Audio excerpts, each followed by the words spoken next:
It's my pleasure to introduce you to Aron Hasson, who is one of the pillars of this Rhodes community, both here and abroad. He started getting involved as a third-generation Rhodesian in Rhodes Jewish history as a student at the University of California in Santa Barbara, when he was writing an article or a little essay on the history of the Jewish community, and from then on, his work and his research has gone further and further. In the 1990s, he was one of the founders of the Jewish Museum here, which started off as a little exhibitions of photographs and some little Judaica items, and it soon turned into a permanent exhibition, and will later also visit the museum. He also founded the Jewish Historical Foundation of Rhodes, which helps support research about the history of the Jewish community. And he is a lawyer by training, running the Hasson Law Office in Los Angeles, dealing with immigration law.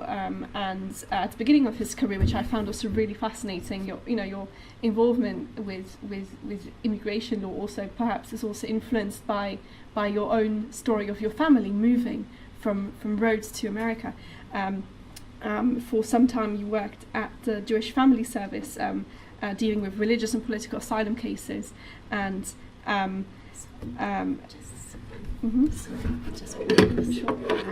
sorry, no problem at all. And what he also does is he writes a lot about Sephardic culture and Rhodes history, and there's a Rhodes Jewish calendar which I saw online, and he also contributes regularly to the Sephardic Community magazine. And yes, together with his wife, he's going to talk us through the history of the Jewish community in Rhodes and showing us some lovely and fascinating pictures. So I'm really looking forward to your presentation.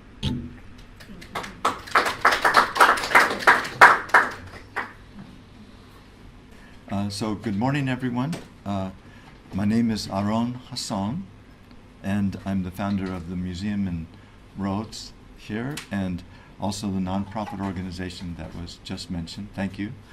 And that was done in 1997. And I'm delighted to be here today to make this presentation. And many thanks to start with Annette Martini, and also to Marcelo and Liliana Benvenisti, and to Claudia Restes and Carmen Cohen for organizing this workshop activities. To my fellow presenters and guests joining us today via video platforms, a warm welcome to all. And you can hear now? Okay. Oh, that's perfect. Okay, Thank you. great. Thank you. Thank you very much. Today, January 27th, is the International Holocaust Remembrance Day, 81 years after the liberation of Auschwitz. As we remember the lives, cultures, and histories that the Holocaust sought to erase, we are dignifying, and reaffirming the stories of the victims and the survivors for which this workshop matters. My topic is Jewish life in Rhodes. It's a very personal and lifelong passion inspired by my 4 grandparents who were all born and lived in Rhodes and eventually settled in the United States. Their recollections were so vivid, prompting me to travel to Rhodes for the first time in 1975, where I reimagined their lives on the streets they once walked and lived on. Because of their fondness for their heritage, I was inspired to contribute whatever I could to preserving the Jewish history of Rhodes. Fortunately, through the years, I've met individuals who shared in that enthusiasm. As you can picture, Jewish Rhodes is broad and warrants extensive coverage. There are hundreds of images and artifacts to discuss, so to accommodate my allotted time, I selected a few. Otherwise, we would be here for hours. So to start, the overview covers the Jewish community of Rhodes, La Juderia, its life and traditions, and the artifacts and photographs. First, the Jewish community of Rhodes. I would describe it as a close-knit community where each member can trace their connections to one another either by blood or by marriage. This is the first slide. I would describe the Jewish community of Rhodes as a close-knit community where each member can trace their connections to one another either by blood or marriage. This photo illustrates close family ties.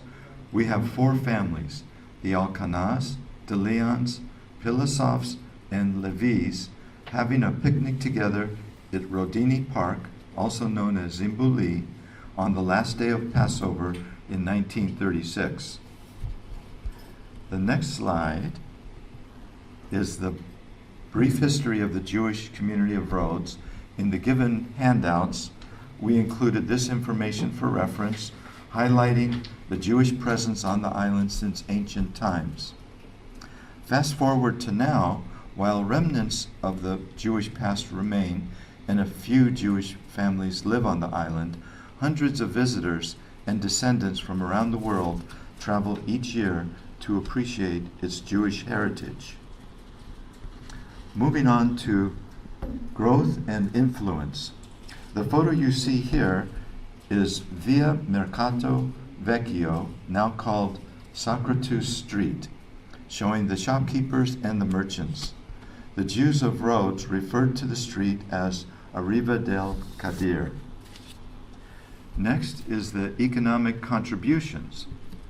The Rhodian Jews played a key role in commerce and trade, including the importation and exportation of goods such as wine, olive oil, textiles, and spices. Here's an image of the ships at the harbor of Rhodes in 1862, taken by Francis Bedford.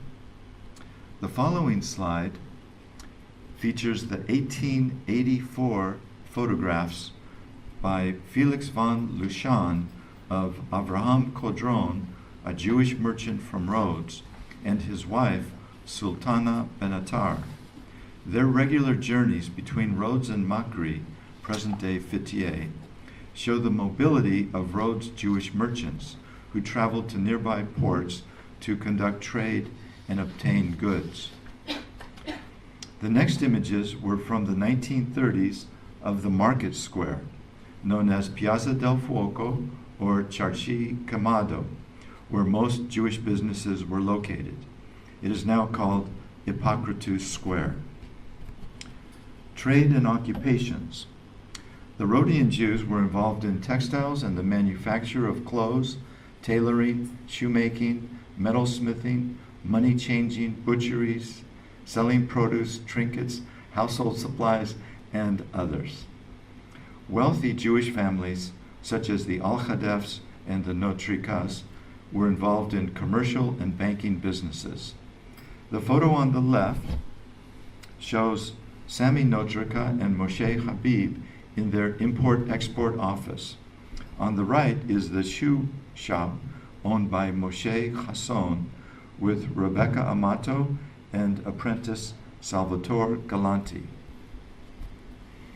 Next are some of the Jewish business envelopes where you can see the family names. The following are some Jewish business letterheads.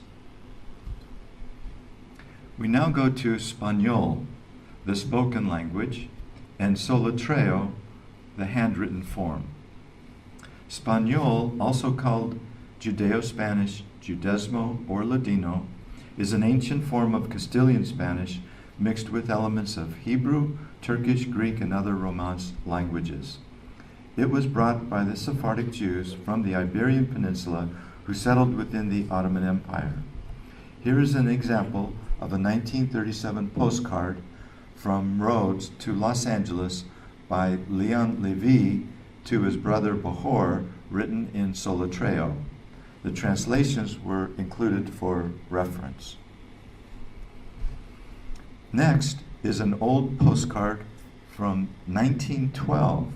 Excuse me, just one quick question about the last slide, if you can go back. The address at Yes. is Vav Samech Ayin. Would that be USA? Yeah, that's correct. It's quite unique. They would mix all the languages. Did you ever get the postcard? Oh yeah, yes, yes, it did. But actually, they were hand carried, actually. And Oh, he gave it to somebody. yeah, to Okay. come across. And the next picture in 1912, there's another postcard. It went from Rhodes. I'll continue. Yeah, good. This is the 1912 postcard. Again, there's no stamps on it like we do nowadays. It was hand carried. This was during the Italian occupation of Rhodes, sent by Aron Hasson to her brother Avram.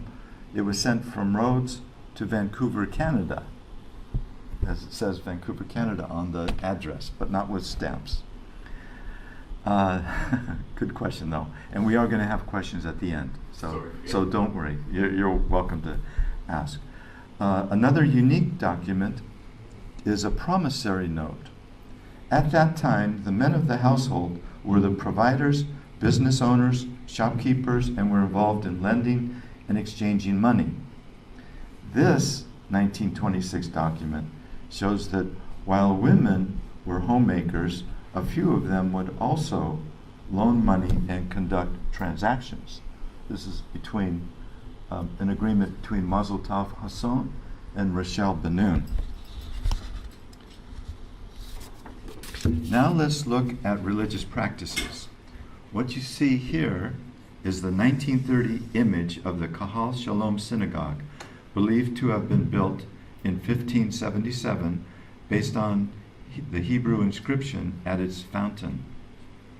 Another 1930 image of the Kahal Shalom is with Hazan Yudah Levi at the Teva, which is the prayer reading table, with congregants in the background. In ancient times, the Jews of Rhodes were Romaniot and spoke Greek. As the Sephardic population increased, they prevailed in all aspects of Jewish law and custom, and even the native Jews adopted the Spanish language.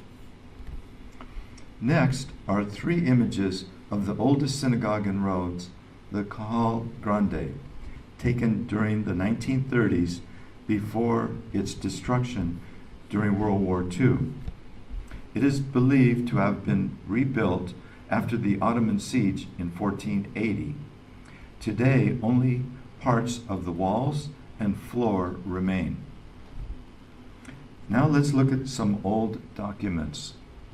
First, on the left is the 1912 letter from Rabbi Nissim Danon to the Italian general Amiglio, asking for the release of Bahor Hanan, who served in the Turkish army and was taken prisoner. Second, on the right, is the 1919 donation receipt of 5 francs from Bahor Musafir at the Kahal Midrash Kamondo synagogue, which was a small synagogue located at Calle de Talmud Torah. This kind gesture shows support for charitable organizations like the Kupat Hoser Dalim in Rhodes that was used to help those in need. The following images are about the Rabbinical College of Rhodes. The school was established in 1928 and attracted notable professors and outstanding Jewish students from Izmir, Istanbul, and other nearby regions. On the left, taken in 1937, shows the young rabbinical students with a minimum age acceptance at 13 years old. On the right is the diploma of Rabbi Michel Al-Bagli, who was among the first students to graduate from there. Rabbi Al-Bagli immigrated to the United States in 1939 and served the Rhodesley communities in Montgomery, Los Angeles, and Portland, Oregon.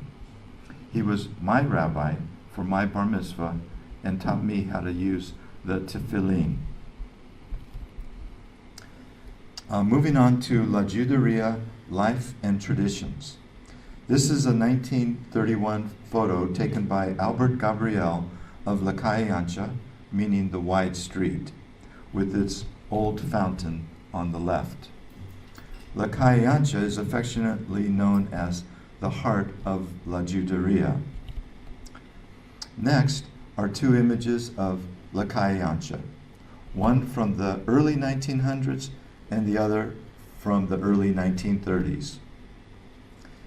The following are images of La Calle Ancha with the seahorse fountain, which still exists today. Now, here's an old 1929 map of Rhodes showing the Jewish quarter in the southeast location of the map. As you can see, the Italians use synagogues, mosques, and other important places as landmarks for the map. According to historian Avraham Galanti, the Jewish population of Rhodes was about 4,000 at the beginning of the 20th century, and about 5,000 in 1935. Moving on, we'll have a look at some old street photos of La Juderia. Here are two images of Calle Kehillah Shalom in the 1930s.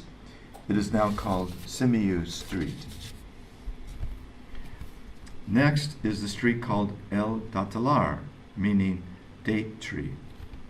The couple here were my great-grandparents, Israel Hasson and Rachel Levy, in the backyard of their home on El Datalar.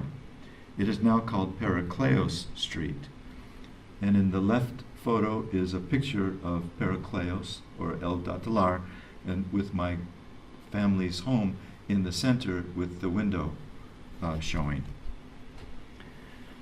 Another two images. On the left is El Espejo, meaning mirror, because it looks like a mirror. These arches are still in existence today. On the right was a Benvenisti home next to the Hospice of St. Catherine. Now let's go to the Jewish names in Rhodes and the 1920 census.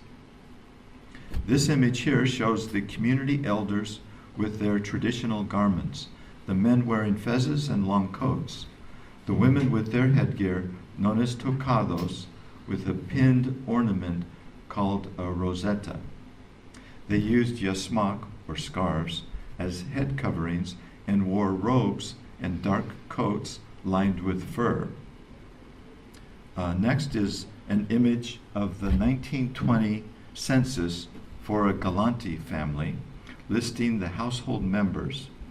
And according to the census of 1920, the 10 most common family names were Hasson, Israel, Al-Hadef, Menashe, Capeluto, Franco, Levi, Cohen, Hanan, and Amato. Now we have next three samples of identifications. On the left is a 1905 Ottoman ID issued to Rachel Benoun, married to Moshe Franco. On the top right is the 1924 passport, Italian passport of Giuseppe Capeluto, and below is the 1929 Italian passport of Matilda Israel. Moving on to daily life and traditions, this beautiful image of Nassim Rachel Hasson smiling with their children at their home on El Datalar. Unfortunately, the family members who remained in Rhodes were deported and killed in Auschwitz, and only the girl sitting on the ground survived. Her name was Belina Hasson Segura. Next, we'll see an image of a traditional Brit Milah circumcision procession to the Kahal Shalom in 1931. The baby, Victor Soriano, is being carried by his Ketada, which is godmother. The following image is a beautiful wedding photo of Edouard Menashe and Renee Sermani at the Kahal Shalom in 1937. Another photo is the wedding procession of Daniel, Israel, and Julia Hasson along Lakai Ancha in 1935. Notice the community members sharing in the celebration of this occasion. The next image is a group of young women in costumes for the Jewish holiday of Purim in the 1920s. Next, we can see a gathering of Musani Habib and the Leah al-Hadef families. As noted earlier, the Jews of Rhodes formed a close-knit community in which familial connections could often be traced across households, as some homes were multi-generational. The father typically served as the head of the household and main provider. If he passed away, the eldest male, known as the Bahor, assumed responsibility as the head of the family and supported its members. The women played a central role in sustaining family life by nurturing family, the children, managing the household, and passing down traditions. Their contributions also extended beyond the home, as charitable organizations such as Ladies' Society and the Refectory demonstrate women's active involvement in caring for the poor and the sick of the community. Moving on to education. This is a 1934 photo of the students and their teachers at the Jewish school. Children were taught secular and religious subjects at the Alliance School located at Calle de la Escola. Let's look at some school images. The first photo in the top left shows the school's entrance with the dedication plaque and fountain. Today, only the memorial plaque still stands. The other three images show activities such as calisthenics, arts, and music classes, and other images of students at their desks and a group gathering in the yard.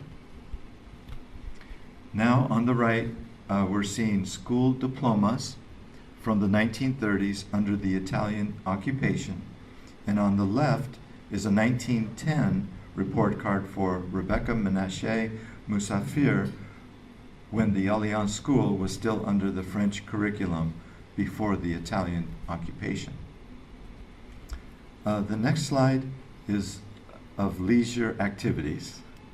Here's a 1931 photo of a group swimming near La Puerta de la Mar, meaning door to the sea. The community enjoyed the outdoors with easy access to beaches, parks, hiking grounds, and recreational spaces. The following slide shows sports and leisure activities. Players of a football team, young men with bikes and tennis rackets, a group at Mount Smith, and a group of young women at the Mandrake Harbor. Moving on to photographs and artifacts, our window into the past. This small chest with a Star of David was one of the artifacts recovered from the Alliance School after its destruction. The next slide shows images of individual and family portraits, some in traditional clothing, and over time modern attire becomes dominant. Another group of photos that show daily life: praying, preparing meals, taking care of a newborn, hanging out with family and friends. And finally, a slide of social events and group gatherings. Now we're going to move on to Rhodes Jewish artifacts. This is a cucharera from Rhodes, a silverware holder of spoons and forks that served dulces or sweets. The next slide is the 800-year-old Torah. I included it because it is an important topic that will be presented later and is considered one of the oldest artifacts brought by the Sephardic Jews from the Iberian Peninsula to Rhodes. Also, I wish to extend my appreciation for Marcelo Benvenisti and the Shalom Temple of Buenos Aires for allowing me to exhibit the 800-year-old Torah to the Rhodesley communities in the United States from 2003 and 2004. Thank you very much, Marcelo. Now we have the 1363 tombstone of Haïm Provincial. This is one of the few tombstones we discovered in July of 2023 with the help of archaeologist Nikolaos Mastrochristos. This tombstone is the oldest Hebrew artifact present in Rome, in Rhodes. The translation says, "Tombstone of the young man Haïm Provincial, the son of Shlomo, who died in the month of Tammuz, 5123, equivalent to the Gregorian calendar of June 1363. Another ancient artifact is the 1426 Siddur written by Moshe Gracian. As shown in its inscription, quote, "With the help of God, here in the city of Rhodes, written by my hand, a worm and not a man, Moshe, son of the honored Rabbi Yitzhak Gracian, Tuesday the 24th of Tevet, 5186, which is 1426. The Gracian family later played a key role in restoring the Kahal Grande after the Ottoman siege in 1480. In 1929, the historian Isaiah Sohn found a plaque stating, quote, "Sarah, widow of Rabbi Yitzhak Gracian, made this donation as redemption of their souls," unquote. The plaque no longer exists since the Kahal Grande was destroyed during World War II. Next is the 1448 will of Ezekiel Maristiri, which was written in Latin. He asked to be buried with his parents at the Hill of the Jews. On the right are two images showing the Gate of St. John and its walkway, which is the main entrance to the old Jewish cemetery, which is referred to. Now let's look at religious books. These three books were acquired by the Rhodes Foundation and are part of the book series of the Jewish Life in Rhodes traveling exhibit. First on the left is the 1749 book, Malki Ba Kodesh, by Grand Rabbi Ezra Malki, containing commentaries and novellae. Second is the 1815 book, Moshe Yedaber, by Rabbi Moshe Yudah Israel, a collection of responses later published by his son, Haïm Israel. The third on the right is the 1896 book, Ben Yamin, by Grand Rabbi Rahamim Haïm Yudah Israel, on novellae and legal responses. All three Grand Rabbis are buried in the Jewish cemetery of Rhodes. Here, next we have the Megillot. Both were from Yitzhak Hasson and were brought by Jamila Hasson and children when they emigrated to the United States. Next are two beautiful ketubot, marriage contracts.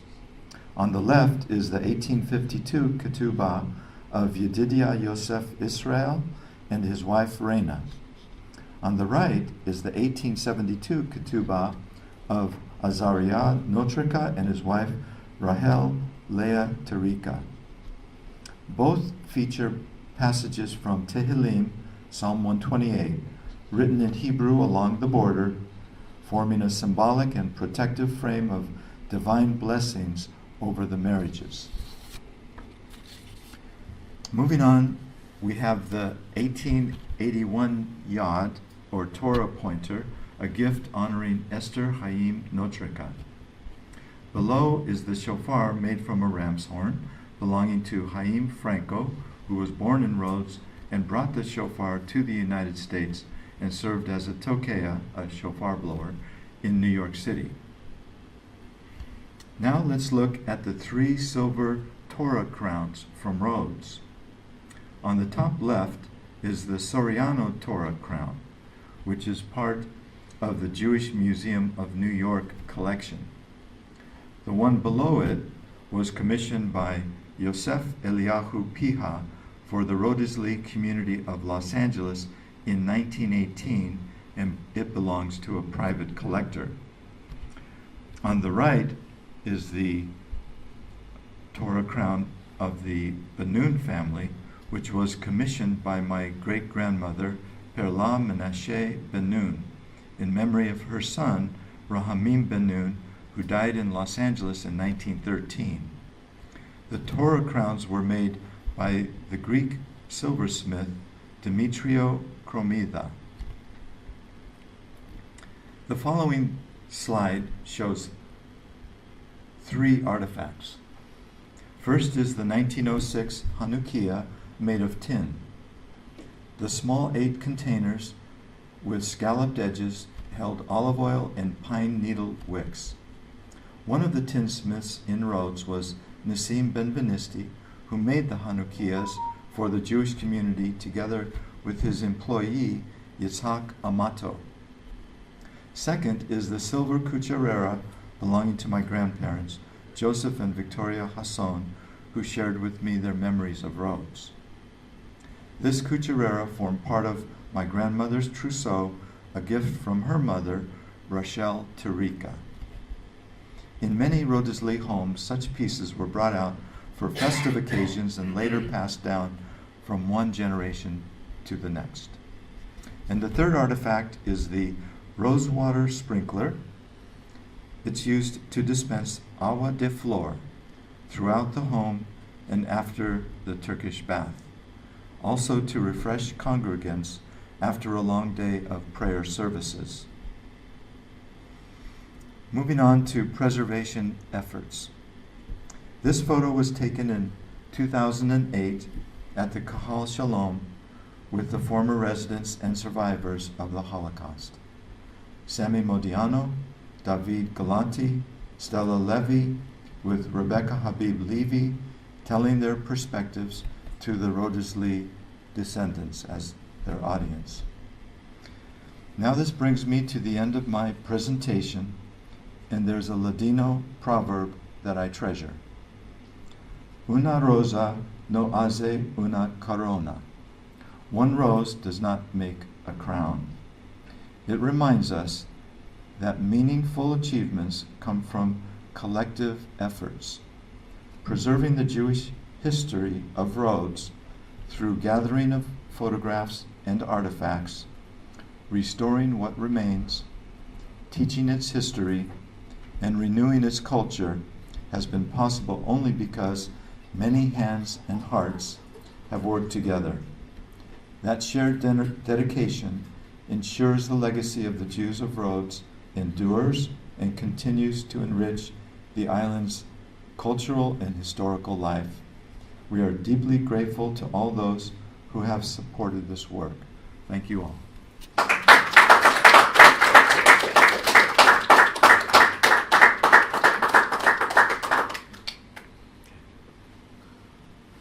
Next. If there's somebody who has some questions, yeah. maybe if we have some time. Yeah, I do. Yes. Any questions on any of the slides you saw or the topics that you... Interesting. Thank you. Thank you so much. Yeah, you're welcome. Yes. Uh-huh. Thank you so much for this presentation. It's interesting, these pictures and these stories coming together. And I was particularly interested in the photos and scans of the passports that you showed us and the school reports. And there, you see so much change in what political authority was actually in charge of Rhodes. And I was wondering, could you tell us more about the impact of these political changes on the linguistic landscape of the Jews in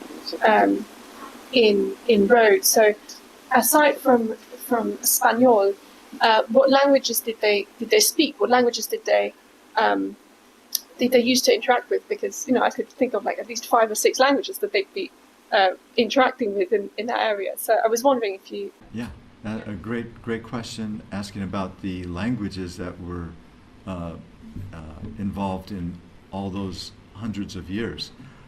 With the Jews, we know that it was the Romaniot Jews that lived on the island, which was a Greek-speaking community. And then as the years went by, when more Sephardic Jews were immigrating to the island, there was Espanol or Ladino or Judeo-Spanish, whatever you want to call it or label it, and that's what was used eventually by all the Jews of Rhodes, even those that were Romaniot Greek speakers. They acquired the Spanish language in all the homes eventually, and the businesses, and in the religious services. There would be more Ladino and less Greek, and eventually it was all just Hebrew and Ladino, or Judeo-Spanish. And it's unusual. When I'm here in Rhodes on many of my trips, I ask this kind of a quiz that I have whenever I'm with taxi drivers, and I say, do you know what languages the Jews of Rhodes spoke here in Rhodes, in the Old Town? Yeah, they say, yeah, they were in the Old Town. And I say, do you know what languages they spoke? And they say, well, probably Hebrew. And I say, no, guess again. And then they would say Greek. And I'd say, no, they didn't speak Greek or Hebrew in their homes or on the street. And then they would say Turkish. And I said, no, they spoke Spanish. And they would always, no one has got that right yet. So Ladino was the language over the last several hundred years, since the Spanish Inquisitions, which lasted 100 years in itself. So, Let me say, yeah. Aron, Mhm. in our cultural center, we teach like yeah, very special. analysis they teach. Yeah, it's very special that they're making this extra effort to bring this ancient language back, which is tremendous. Very special. Yes, Asaf. I'm totally impressed with your presentation, and I think in 20 minutes you probably showed us things that have been collected throughout decades. My question is, how do you get all this material? I guess some of it is really family heritage, but then this was just the beginning, I guess. Yeah, it's been a lifelong project, I guess, of mine, you call it.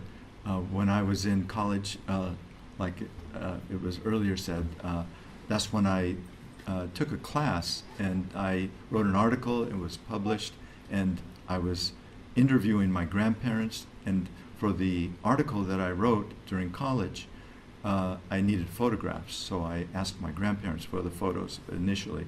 But then I would interview aunts and uncles for the history part that I was learning, and so I would get photos from them, and that was in 1972. So from during the 1970s and 1980s, I still kept my interest in writing about the Sephardic Jews from Rhodes. And so during the 80s, that happened. In the 1990s is when I came back to Rhodes, because my first trip was 1975.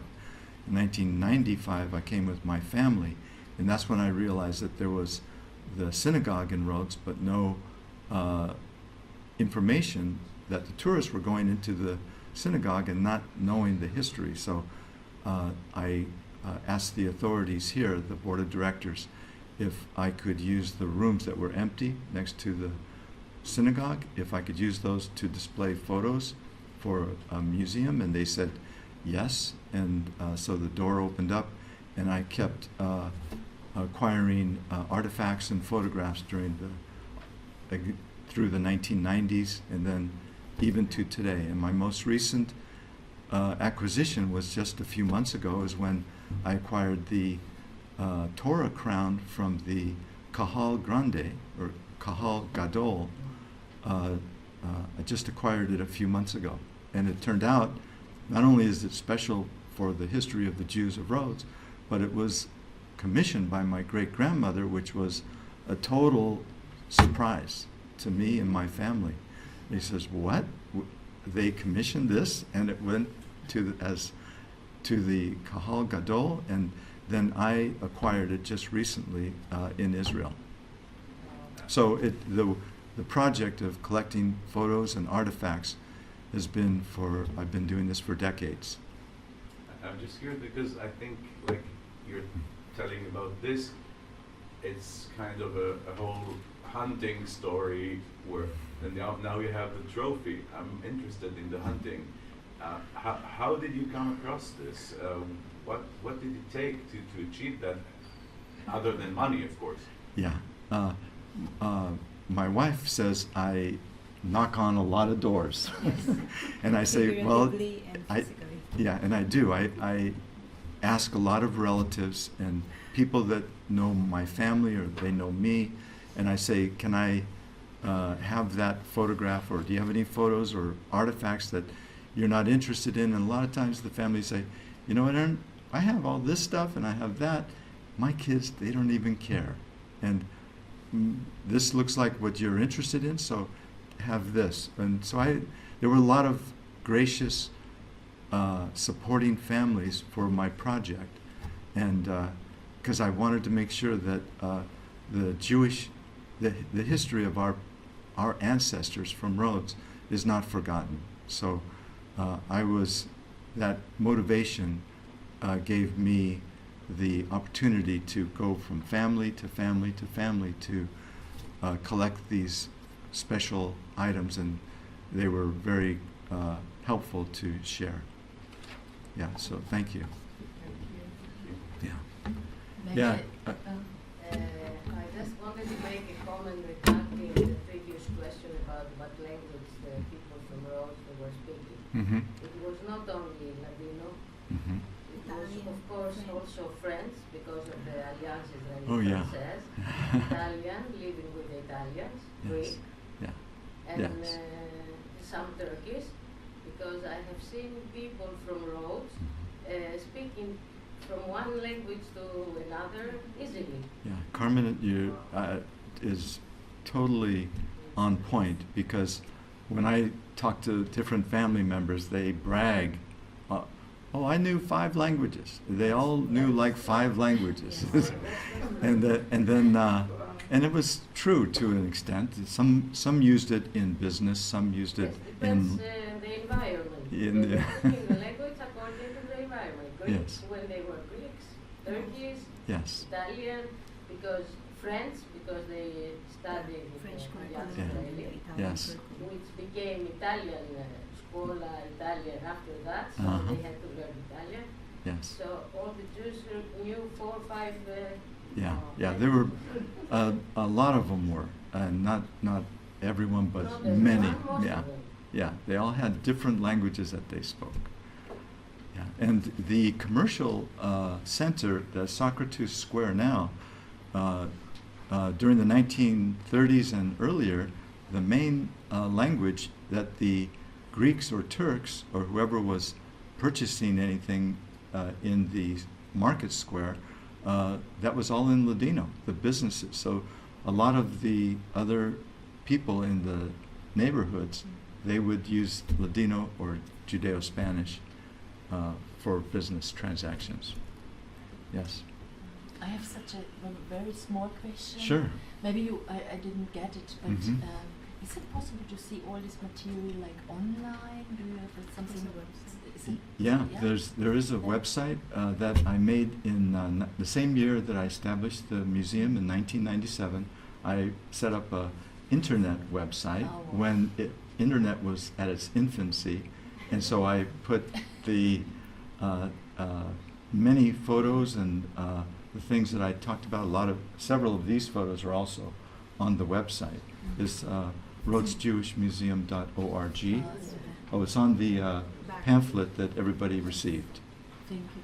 Yes, you're welcome. And let's see, to that, yeah, and also one of the unusual things that I added to the, or that I initiated to remind people of their genealogical ancestry, I have one section on the tombstones in the Jewish cemetery of Rhodes, which has over 1,000 Jewish tombstones. So you can click on the alphabet of the last name you're looking for. Tarika, you click on T, and then you have a alphabetical listing. And now I've added the tombstones of the Jews that lived in Rhodes, that made their own diaspora to Los Angeles or New York, Atlanta, Seattle. In Buenos Aires, I have now a page on the Buenos Aires Rhodesleys that moved there, as well as those that moved to other cities. Yes. You're welcome. Thank you. Any other questions for right now? Maybe for the coffee break. Yeah, okay, You will sounds get good. it. Thank you all. Thank you.